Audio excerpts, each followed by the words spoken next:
Selanjutnya pemirsa, fundamental perekonomian Indonesia terus menunjukkan kondisi yang stabil sehingga tingkat ketahanan Indonesia terhadap guncangan global relatif kuat dan terkendali.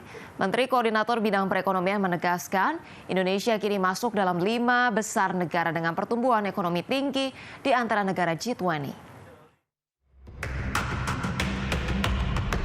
Menteri Koordinator Bidang Perekonomian Erlangga Hartarto menegaskan, fundamental perekonomian Indonesia terus menunjukkan kondisi yang stabil, sehingga tingkat ketahanan Indonesia terhadap guncangan global relatif kuat dan terkendali.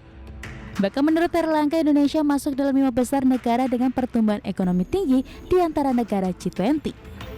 Hal ini terbukti oleh pertumbuhan ekonomi Indonesia pada kuartal pertama 2024 tercatat sebesar 5,11%.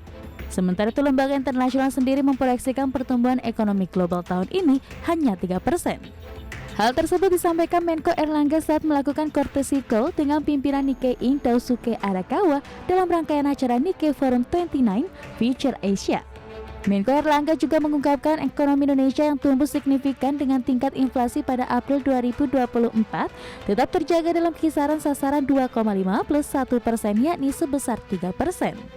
Di sisi lain, Indonesia juga mengambil peran dalam potensi ekonomi digital yang saat ini mencapai nilai sebesar 90 miliar dolar Amerika pada tahun 2025 dan diharapkan akan berada dalam kisaran 130 miliar dolar Amerika. Hal ini selaras dengan potensi peningkatan ekonomi digital di regional ASEAN yang berpenduduk sekitar 600 juta.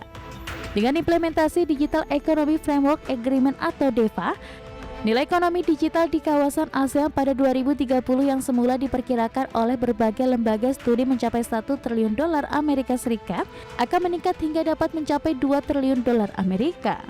Indonesia sendiri telah mengambil langkah strategis dengan menjadikan ekonomi digital sebagai mesin pertumbuhan ekonomi baru.